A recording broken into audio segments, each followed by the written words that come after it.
ora. Ko te mihi tuatahi ki te atua, nā ihanga i ngā mea katoa. Ko te mihi tuarua ki ngā mate, haere, haere, haere. Kia koutou te hunga ora, ngā manuhiri kua tai mai, tīnā koutou, tīnā tātou katoa. Ko kaki puka te maunga, ko waipa te awa, no tiku e te aho, ko te atutu aho I noho ana, kei sport waitakere aho I mahi ana, ko Caitlin McCall tōku ingoa. Nō reira, tīnā koutou, tīnā koutou katoa. Kia ora! Welcome to the first of our System Change in Action webinars, everyone. My name is Caitlin McCall. I'm in the Healthy Families Waitakere team at Sport Waitakere, and I'm your host for today. I'm joining from Tamariki Wellbeing, Auckland. A really special welcome to those of you who were going to join us at the System Change in Action Forum, which was to be held in Auckland earlier this year, right before COVID changed our lives. We and our partners were really looking forward to hosting you in person, but we're just as excited to be bringing these presentations to you online in this platform. We think it's really beautiful that we're starting these webinars at this time of Matariki. We're coming together. As we're listening to the speakers and presenters today, we will be reflecting, and also after the presentations as well. And also, after we've listened to the presentations, we'll be thinking about our year ahead and our plans and what we might do differently based on what we've heard and what we've learned today. For the first half hour, we'll hear from Moana Mitchell from the Healthy Families Far North team. She's based at Te Runanga or Whaingaroa, and she'll be talking about how Māori culture is an example of indigenous systems thinking. We will then leave some time at the end of her presentation for her to answer any of your questions. So please write some comments and questions in the chat on Zoom or on Facebook if you're on Facebook. And my colleague Grace and I will ask these questions on your behalf. At 11:30, we will hear from Aimee Hadrup from the Tamariki Wellbeing team at the Southern Initiative. She's based out of Auckland Council. Aimee will talk about her team and what they are learning about practices that unlock and enable system readiness for change. At the end of Aimee's presentation, we will also have time for her to answer any of your questions. So please, again, write your questions and comments into the chat while she's talking. And if you have questions for Moana at this time as well, please feel free to leave those questions and she can also answer them at the end as well. So it is my pleasure to hand you over to Moana Mitchell, who actually I think is joining us from Porirua. Kia ora, Moana. Kia ora.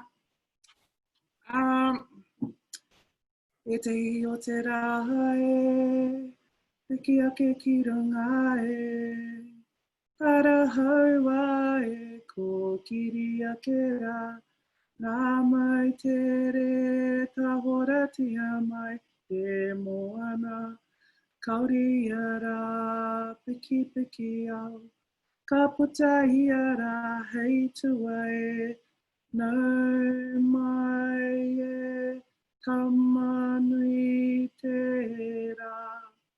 Nau mai. Tēnā tātou te whānau, nau mai hara mai ki tēnei whakāturanga ko Moana Mitchell, tōku ingoa no Ngāti Kahungunu, Ngāti Parau, ngā ruihine rangi o ku iwi, ko au te kaimahi rangahau mō Healthy Families Far North, he mihi kawana kia koutou ngā uri o ngā hauiwha, ara ngā mā tāwaka o te motu o te ao whānui hoki. He tika hoki me mihi tātou ki ngā mate, kua hinga I te toki o Aituā, haere, haere, haere atu rā. Nō reira, tēnā rā koutou ngā tātou katoa. I will just get my screen shared and get us on the way. I will do that again. There we go. So Kia ora tātou, te whānau. Ngā mihi mō te tauhau, Māori, happy matariki, he puanga, kia koutou. My name's Moana. I'm here today in my capacity as Data, Insights and Evaluation Lead for Healthy Families Whānau. Welcome to today's presentation. What we as Healthy Families Whānau think we're doing here through this mahi that we find ourselves in is privileging Māori ways of doing things, knowing things, and being Māori. And we feel that the most appropriate way to do that is through our mahi, is engaging in Maori systems and our Maori systems approach, which really has been a very long, drawn out process that required us to do a lot of thinking, hence rethinking systems that impact on the health and well-being of our communities in the Far North.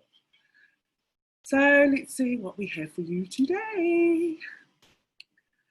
Just so that you know a little bit about us, Healthy Families Far North is based in Kaiō, the stunning Far North of Aotearoa at Te Runanga or Whaingaroa. We are one of 10 healthy family sites around New Zealand, talking to the converted, and one of the 4 sites that are based with a Māori provider and with a significant Māori population. We are also part of the Kāhui Māori, who earlier this year issued a challenge to ourselves that is Māori being visible in leading positive systems change. This is now part of our whakapapa and how it has helped shape much of this presentation today.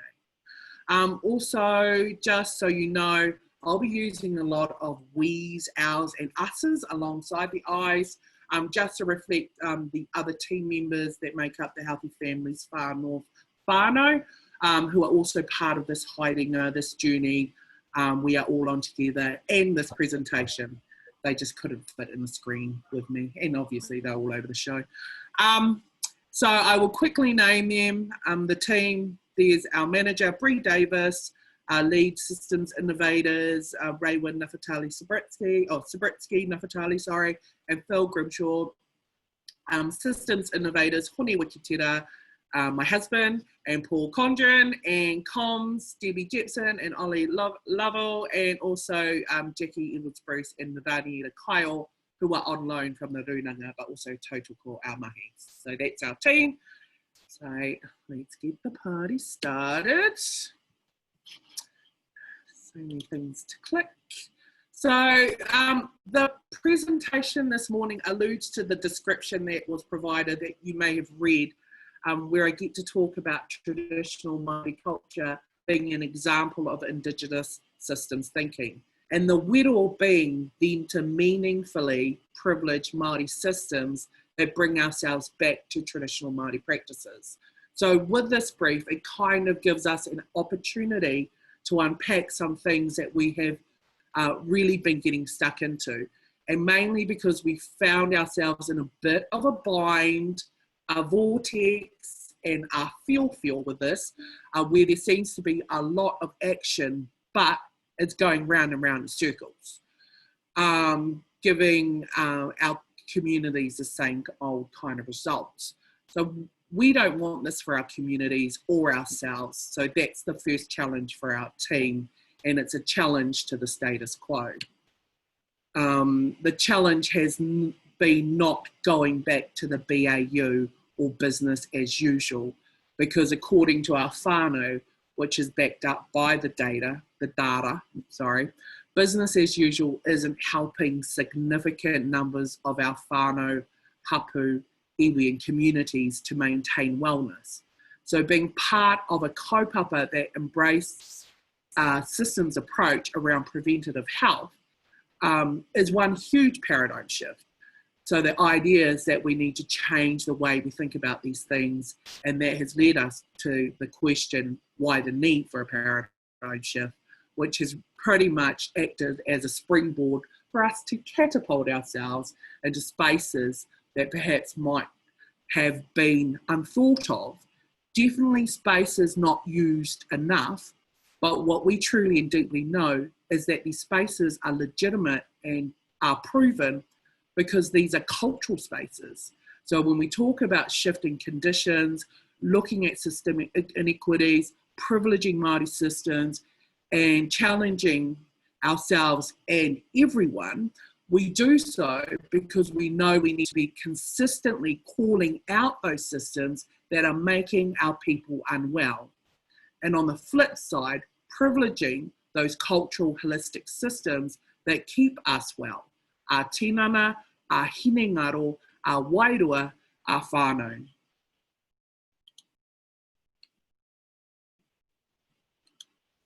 Really, it becomes a choice of systems. Systems that mostly harm or mostly heal.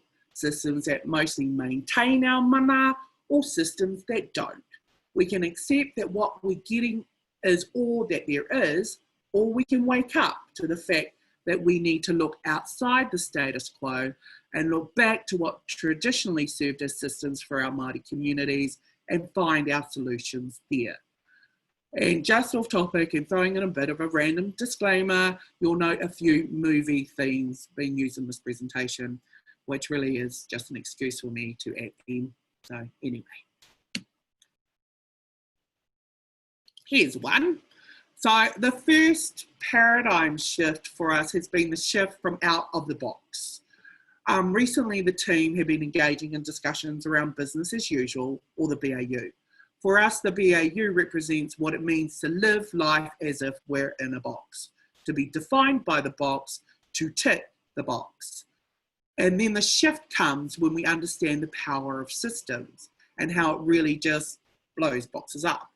And so blowing up boxes has become a thing. And so here's another example of a systems approach in relation to the movie Inception. I don't know if you see that, where landscapes unfold and keep unfolding, appearing to defy gravity. So the point here is that when we are confined by the box, we accept the four walls that for what they are. So far north Māori are dying at a higher rate of chronic health disease than any other ethnicity. People just accept it for what it is. It rolls off people's tongues like it isn't even an issue. Our team have actually seen people talk about our whānau dying in this way and not even bat an eyelid. When you get to this point, when you can talk about these statistics and not exactly know what this looks like to our whānau and communities, then you know we're definitely in trouble. When we break out of that thinking and utilize a systems approach, we're really looking for answers. And like with Inception, more ideas come when we are more interested in following where they come from, which in this instance is from the lived experience of our people. Okay, here's another one. Or let's take a look at a movie theme for our tamariki and what a systems approach for breaking out of a box might look like for them. Well, it could be like Dr. Seuss's Horton Hears a Who, with a community of who's living on a speck of dust that Horton keeps safe. Anyway, the point of these new movie references is that a systems approach isn't done in a box. There you go. So this has been a wero for us. It has been good to be uncomfortable in this space to ensure that we are not complacent, because our thoughts and actions will ultimately determine our effectiveness when it comes to contributing to lofty goals, such as affecting change and chronic health disease outcomes for our arohe. So this is a wero, and we have picked up the taki, the challenge, and now we're literally working our way through the complexity of this task, using a systems approach and educating ourselves in Māori systems towards improving Māori health outcomes in the far north, and in effect helping us to connect the dots and make things happen. Oops. So Māori systems, as we're pondering on it right now, has these kinds of elements. It is a layered approach, has an origins or a creation kōrero. And like this binding, I don't know if you can see it, style you see here, which is one that I lashed myself, so it's not exactly the flashiest. But yes, the binding style is metaphoric, and that is, it is able to tell a story, possibly could tell you about whakapapa. It could also talk about the strength that comes from the many revolutions of the weave. But wait, there's more. It is also pragmatic and functional. This particular binding was used to lash framing together for our whare or for things like uhi, which are traditional tools used for tā moko.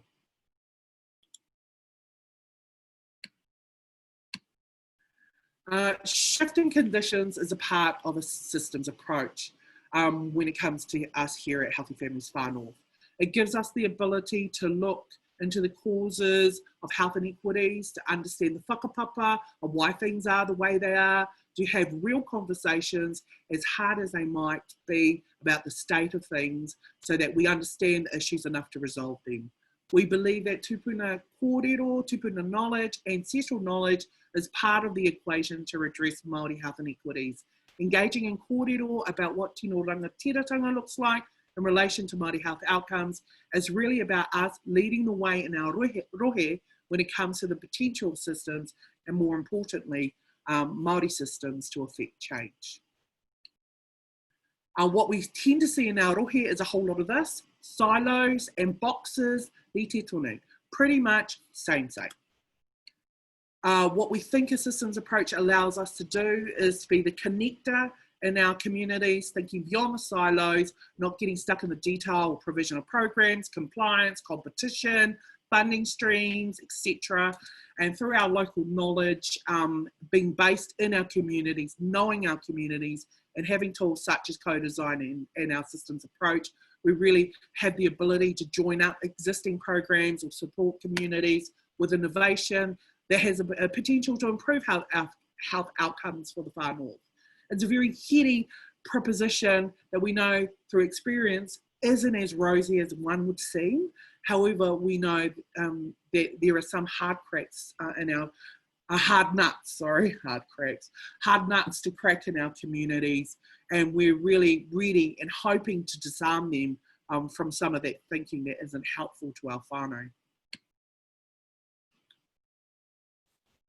What we are working through now is leading out and therefore being leaders of a Maori systems approach in the Far North. We know it is important to position Maori systems this way so that we give it the mana it deserves, so that Maori systems can work its magic when it comes to turning around some of these dire statistics that our current siloed thinking has created.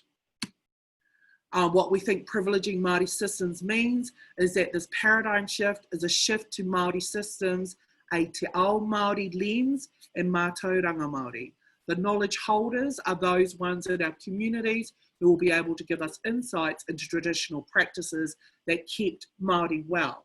Being innovators is a space where we get to hang out to help create new relationships based on the iterative and emergent functions within our roles, so that our whānau communities can reap the benefits of these relationships. It is being intentional, deliberate and conscious about what we are doing and working through things so that we don't get caught up in the confusion or the craziness that is also part of processing these kinds of significant kaupapa. So that our Inception movie reference becomes our ability to unfold and engage Māori kupu, tikanga, kaua, kaupapa, pūrākau, and that we are using all our senses to do that. It is about privileging our stories and knowledges to embrace the way we think about things. Deficit thinking, or derogatory terms, take on a new meaning when it embraces a te ao Māori way of thinking. Rebels become Maui. Hautatu children become inquisitive and active learners. We get to reimagine ourselves using a lens that understands who we are instead of being just another number or just another statistic. There's a legacy kōrero to be mindful of in the Far North as well. We have a history and a whakapapa of well-known people and also of activists who we see as activators of kaupapa, of resistance and resistors who we see as restorers of kaupapa. These agitators, aka movers and shakers, are involved in activities that we support because what we know is that what's happening now and what our people are resisting against are things that are not supportive of our whānau and communities. And so as innovators and evaluators, activating and restoring kaupapa is in the blood and whenua of Te Kaitapirau. It is something we're really proud of. So, ko tai te wā, the time is now. Traditional Māori practices underpin our commitment to us being here in Te Taitokiro, to our people, our stories, our history and our future. This is not just mahi, this is not just something we do while we pass the time. Our ability to get this right for our whānau and communities will essentially determine whether we make a difference. And we need to make a difference because we've been given an opportunity through this Healthy Families kaupapa to do that. And even as we progress, we can see how these differences are changing, even how we operate as a team, which are reflected in the Māori practices that we've put into a framework that guides us in the mahi we do with our communities. So very briefly, these are our PO or guiding supports. There are 8 of them. They're work in progress, and they're there to capture what it means for our team to be committed to creating preventative health systems for Te Taitokiro that reflect Mātauranga Māori and ATL Māori lens. So essentially, they guide our Healthy Families whānau mahi and kaupapa. Okay. Oh, I made a little green thing. Anyway, we'll now wrap up. I'll wrap up. So thank you for listening, for your listening taringa this morning. To conclude, there are a couple of remarks. What is emerging out of our whānau approach are these amazing opportunities to innovate, to overhaul the BAU or business as usual system. We need to know where that stems from. And for us, it's not just enough to be a mostly Māori team or to be able to understand te reo or Māori concepts. We also need what is termed a ngākau Māori. So it's our Māori hearts, which is also part of our guiding po. So ngākau Māori is that sense of empathy that drives us to do better and to be better. It helps us to not just tick boxes or be tokenistic in our use of Māori kupu, of kaupapa and systems. Our ngākau Māori is the fuel and the clarity that we all have about the importance of our role and our obligation to ensure that it translates into better health outcomes for our people. It is something within Māori and non-Māori alike because it's really a state of mind driven by our passion and love for getting this right for our people. It is the reason why we need to stay sharp, koi, and on our toes, because if we don't, then we just become another tick box. Another reason why the system is failing our people. So, nō reira, that's me. Thank you very much for listening. Kia ora, Moana. It was so awesome to hear your journey. And it is a wero, isn't it? And yeah, big mihi to you and your team. We do have some time for questions. If anyone wants to unmute themselves and ask, no one's written into the chat. So we do have a few minutes if anyone wants to ask a question or say anything. I'll open up the floor. They're probably still just trying to process my whirlwind. Yeah. 18 minutes. That's all good. Okay, kapai. Well, we'll move on. I would love to introduce Aimee Hadrup from the Tamariki Wellbeing team at the Southern Initiative. Kia ora, Aimee. Kia ora, ngā mihi mahana ki a koutou, ngā hau e whā, and ka nui te mihi ki a koe moana moto tino a tāhua kōrero. Thank you so much for the opportunity to connect with such an incredible group of change makers across Aotearoa. I'm going to bring up my screen in a second if I can work out the technicalities here. There we go. It's great to see lots of familiar faces on the line, including my incredible colleagues from TSI and the amazing folks from across Healthy Families that I've had the great privilege of working alongside over a number of years. So we're going to sort of focus in on unlocking what it takes to unlock system readiness for change in this little bit. Hopefully building on some of those paving stones that Moana has laid down, and certainly lots of parallels in terms of the challenges and the ambitions that we're really holding on to in our work in Tamariki Wellbeing and the Southern Initiative. So I am going to try and do three things. I'm going to just circle back on, like, what do we mean by systems change and why focus on system readiness. I'm mindful of your kind of call within these webinars that it's for both people who are well practiced in this work, but also those that are newer to the kaupapa. So just an opportunity to kind of recenter there. And what I would say as well is we're going to share some of what we're sort of learning along the journey, but I'm really, really keen to hear at the end if you have any questions, but more importantly, what you're noticing in your work in terms of what helps in terms of a journey of change within systems. So please do hold on to those and share those back when we get in there. The second thing I want to do is talk about the nature of our Tamariki Wellbeing work. It is a fairly big kaupapa, and I'm going to probably be a bit of a whirlwind through that. So that might bring up some questions that perhaps we can connect on offline. And apologies in advance if I go too fast. And then, yeah, diving into some of these emerging principles and practices that help to unlock system readiness for change that we're noticing. Alrighty, so what do we mean by systems change and why focus on system readiness? Many people within Healthy Families in particular are very familiar with this particular model.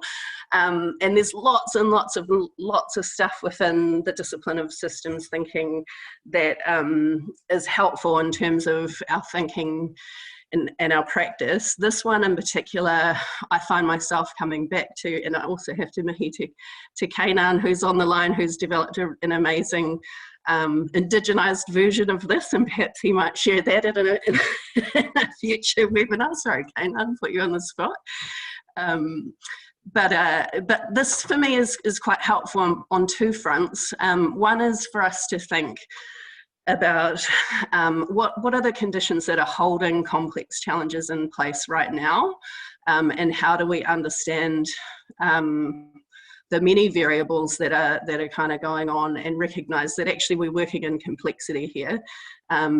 So there's a lot to unpack. And I think it's really helpful as a kind of public health person. Often we can get quite obsessed with kind of policy change, and maybe if we're lucky sort of pushing out into practice change and maybe into some sort of funding change. But what I like about this model is that it makes more explicit some of the deeper stuff that we also need to attend to if we're going to create sustainable shifts. And particularly noting that as we move down the side of this model, it gets increasingly harder, right?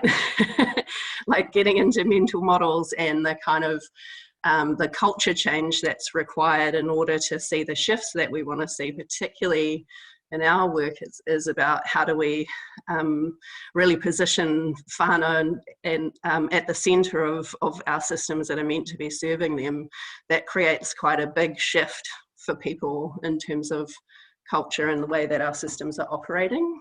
The other thing that I think is good about this model is it helps us to think where are the opportunities for change. So not just, you know, what can we introduce, but how do we, what's that kind of culture change approach that we might try and embed in our work. So one of the big learnings for me in this work is we really need a strong case for change. That the pain of things staying the way that they are has to feel much more significant than the pain of change, particularly for our colleagues who are working within the systems that we're trying to influence. And one of the things I love about the work that we do in TSI is that we have a bias towards action and learning by doing, and positioning whānau at the centre of that process. And I quite like this little quote from a fellow called Dave Snowden, who's a bit of a guru in complexity thinking, that you understand a complex system by interacting with it, not by analysing it or modelling it. Like we have to be very cautious not to just kind of try and figure out what the opportunities for change are and force them. We have to just try some stuff with people in the real world and learn by doing. I'll talk a little bit about our sort of innovation methodology in a sec, but it will be a bit of a quick breeze through, I must confess. So the nature of our work in Tamariki Wellbeing, I should probably first explain what TSI is. So we're an innovation unit that's embedded within Auckland Council. We were established as part of the Auckland Plan, and with a view to help unlock the potential for social and economic transformation in South Auckland.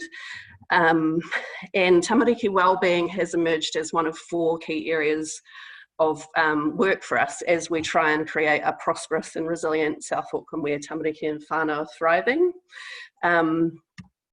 Our work is really drawing quite heavily on some of the evidence that's come out of the Harvard Centre for the Developing Child and a range of research in New Zealand and around the world that's consistently shown that the first 1,000 days of life is a critical window in order to have a long-term, lifelong impact on children's outcomes, both health, learning, behaviour, and the more research is done, the more that's kind of expanded. There's more and more outcomes that are becoming linked to that period.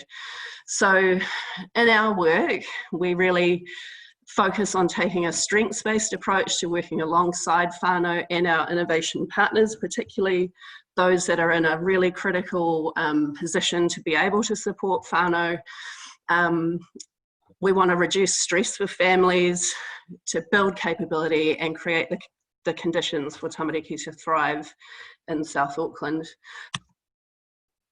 What's really interesting with the Harvard work is it really positions the need to reduce stress on families as a critical lever for improving health and well-being of our next generation.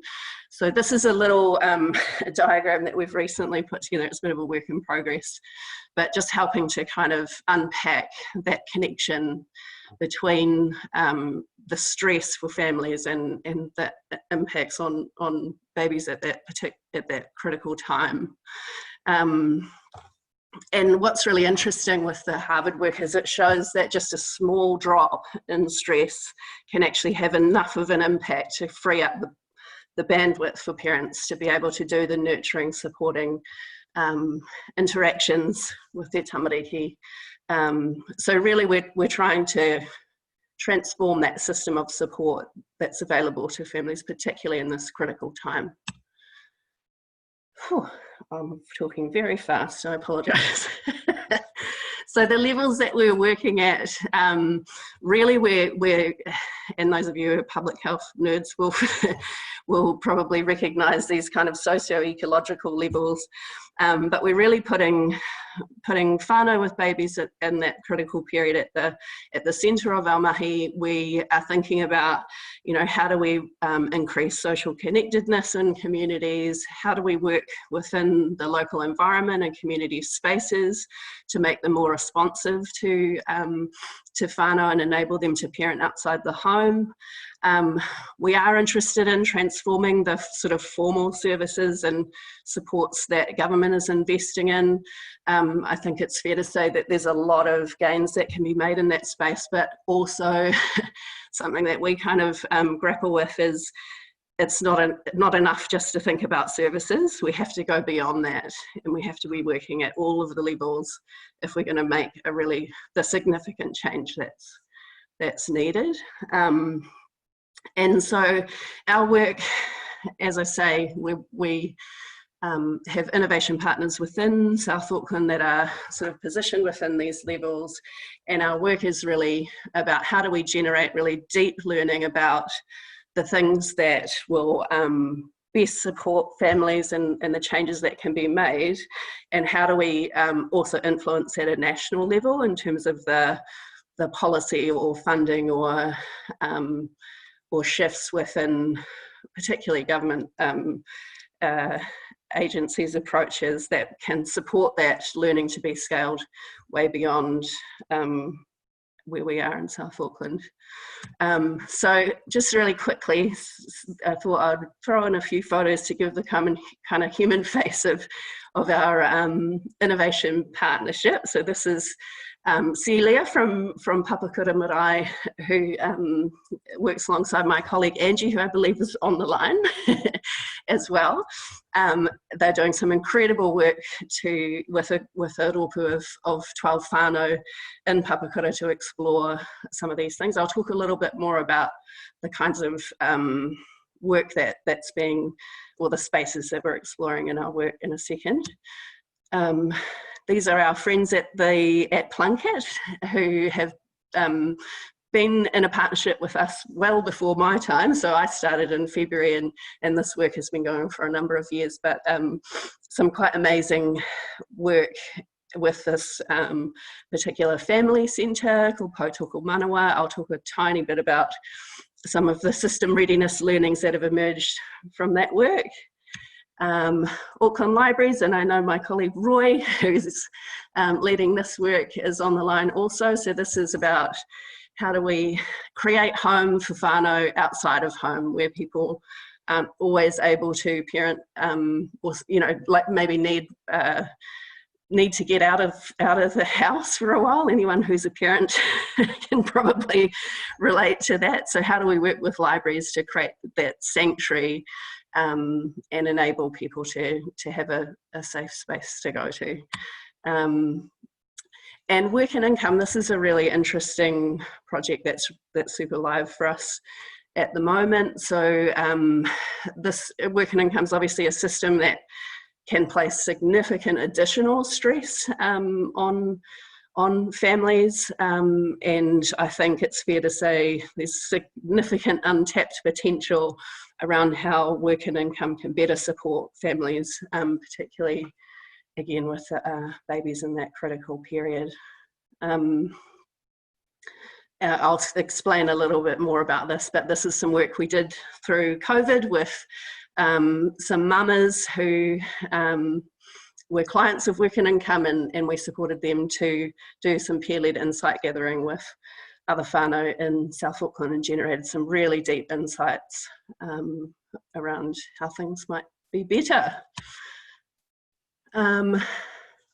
So some of the spaces that we're exploring, as I say, reducing stress for whānau, particularly at the point of engagement with services and supports, redesigning existing parenting and child wellbeing services to better align with the strengths, aspirations and needs of whānau, creating opportunities for whānau to engage and share in the neuroscience of child development and mātauranga Māori and traditional parenting practices, developing whānau-led alternative models to traditional services, which is I think a really, again, untapped sort of a model,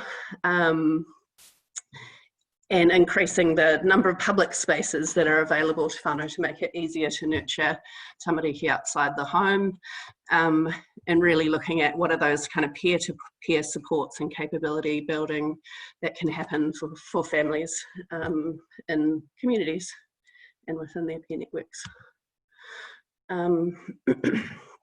So very sort of briefly, our approach is about triangulating multiple sources of wisdom and knowledge. So mātauranga Māori, the design methodology, and Western science. So we're obviously really interested in some of the neuroscience around child development, and also the kind of big data that we can leverage to understand what's going on at a population sort of a level as well. We did a piece of work with the social wellbeing agency called Having a Baby in South Auckland, I think it was last year, which surfaced some really interesting insights about what's going on for families at that time, and we were able to engage whānau to help us to interpret that data and think about what could be done at a national level to kind of act on some of those learnings. And there's a report on our website that you can have a wee look at if you're interested in digging deeper into that.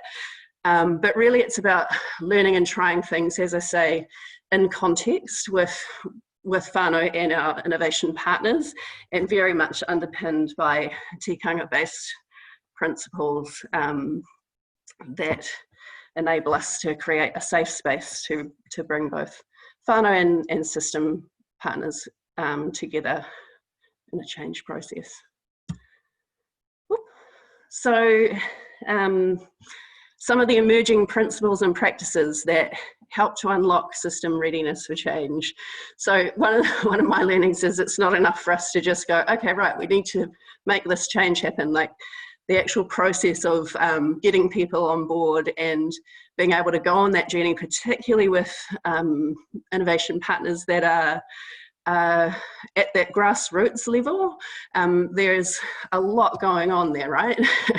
And a lot of the nature of the way that our systems are set up actually inhibit those people to be able to genuinely participate in innovation processes. So, you know, work and income is a really good example of a system that's historically been under lots of stress. So a big part of that work for us is considering how do we understand the stress for families, but also the stress of the folks that are working within that system.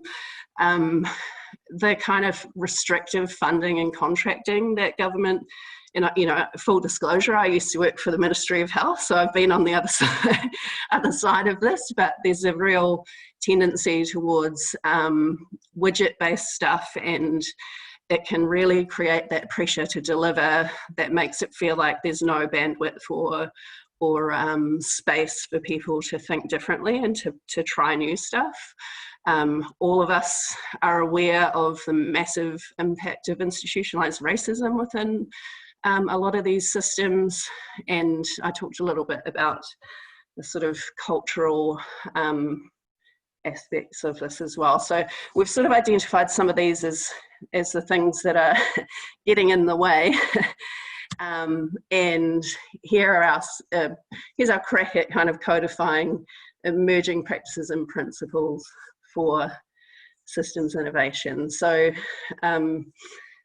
at that sort of principle level, that real sense that we need to be sharing power and control, we need to share risk. So oftentimes, again,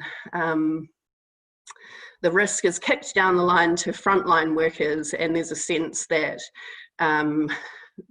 they can't make decisions, they have to go up the line, and it's not great. So I'll give you a really practical example of that. So in our work with Plunkett, we'd engaged, and my colleague Angie led this work. So Angie, if we get any tricky questions about it, I can throw it to you. But through that work, whānau had identified in the refurbishment of that family centre that I showed you a picture of, that there were 5 critical things that families needed in a space in order to be able to parent well. So it needs to be welcoming, it needs to be light, bright, safe, warm, and there needs to be genuinely welcoming staff. There needs to be a safe space to put your baby down so that you can have a break. There needs to be access to a toilet and a place to change the baby, including, you know, getting rid of nappies.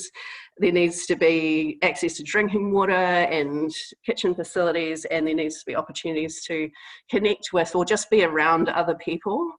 And I think one of the challenging things for Plunkett was that at that stage, when we got clear on what those 5 minimum things were, they only had one of those things in place, despite the fact that, you know, they are Plunkett, they're there to serve families. So one of the things that they didn't have was a baby changing table, which is kind of crazy, right? And the reason behind that was there was a sense that they weren't allowed to have one because it was over 1 metre high, and that was a problem around, you know, ACC's kind of regulations, and I guess an unchecked sort of assumption that people had made that was just not, we weren't able to do it, so we can't do it. So even though we know it's something that families need, we can't do it. And it took a really long time to actually figure out that it wasn't quite right, that there could be a baby changing table. And Angie talks about it being one of the big career highlights for her, that we finally got their bloody changing table in the Plunket. I talk about it because it's just such a great example of how that sort of risk management environment can impact on, you know, make the ability to make really sensible decisions at that local level. Another one, and part of that is in our role in local government is, you know, to what extent can we share that risk and say, look, if you get into trouble, we'll wear that too, you know, and step into unpacking some of that. Sharing the load is really important, so we can't just engage with people and say, look, you know, here's our ask, and you know, sometimes we have to do a lot more to enable people's participation in a process. Yeah, so those are the kind of principles, I guess. And then the team has really identified these 4 critical practices for system readiness. So the first one is around modelling.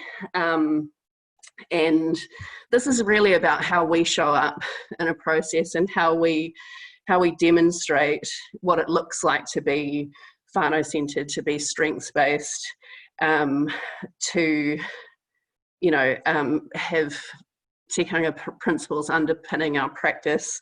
So how do we build whanaungatanga? How do we have a shared kawa for how we'll work together? How do we enable people to feel heard and work at their pace, and demonstrating how we whakamana whānau in order for them to lead the process. It's a little bit like, without sounding too paternalistic, it's a little bit like parenting, you know, you need to, you can't just tell people how to do stuff, you have to actually model it and demonstrate what that looks like in practice. The next one is around agile partnering. So how do we partner with people in ways that enable them to have the bandwidth to participate in our processes? So an example with Papakura Marae is the sort of values-based partnership that we've established with them rather than a funder-provider kind of relationship. And a big part of enabling their participation in this work has been the wonderful Celia that you saw the photo of, embedding that resource within the marae to help hold this process and to build capability within the organisation, which has ripple effects way beyond the work that we're just doing together. The next one is probing, and I'm sure anyone who's been in the game of systems change for a while recognises that it can create or surface some really challenging stuff, particularly around, you know, institutionalised racism and stuff like that. And part of our practice needs to be kind of pushing in on some of that stuff and not saying, oh, it's out of scope, we can't sort of go there. And the last one, and I'm mindful of the time, is empathy for the system. And as an ex-bureaucrat and someone who's worked in lots of different parts of the health system in particular, it can be really easy for us to personalise the ways in which our systems aren't serving whānau, and kind of make assumptions about it being an intentional thing on the part of the people in those systems. And especially at a grassroots level, we have to go beyond that. We have to demonstrate empathy for people and recognise that actually a lot of that stuff is because of the way that the system operates rather than something that individuals are actively choosing. So yeah, the example of work and income is a good one around that. Anyway, and I will shut up now because you're probably trying to get me to stop. Sorry. Caitlin. Throw back to you. Oh, kia ora, Aimee. It's so good to hear all the different partners that you and your team have been working with, and the whole, it sounds like a long time and a huge process, but it's so good to hear all the many different levels that you operate at as well. So we do have some questions here for the both of you, actually, Moana and Aimee, and it's around volunteering. Just wondering if you have any thoughts about how volunteering can support your mahi. What's needed to support them or even innovate the idea and understandings of volunteering? So we'll start with Moana, if that's okay, Moana. Yeah, short and sharp. Definitely, volunteering is the way that we have connections with our communities. That's the reason why we get to innovate. We get to do the mahi that we do, and have such a kind of a grassroots perspective on things, because we come from our communities and we've invested in our communities, and a lot of that has come from our ability to mahi whānau, and much of that is done on a voluntary basis. So absolutely value volunteers, and know it's our it's at the level that we need to come from to understand, okay, then how do we create systems change for our whānau if we don't have those kind of lived experience, have that perspective of lived experience, and we get that from being part of our community. So thumbs up to volunteer. Aimee, do you have an answer around volunteering and how it can support your mahi? It's an interesting one. You know, where my head goes to with that is often we, like a kind of principle for engaging people in our innovation work in Tamariki Wellbeing is that we want to recognise their contribution in a meaningful way, and not just expect for communities to constantly kind of give of themselves with no reciprocity, like living out that sense of manaakitanga. So in a really practical way, I think anyone who's sort of holding these processes, and I may be misinterpreting the question, I apologise, but rather than considering people as volunteers, is valuing, because often the system people that we're engaging, they're on full salaries, right? So how do we acknowledge in the form of koha and also the kind of enabling people to make decisions and guide the process and these sorts of things, rather than community being seen as volunteers. But I may be misinterpreting. It might be coming from more of a sports setting sort of a perspective, in which case aroha mai. That's right, kia ora, Aimee. And this is a question for Moana.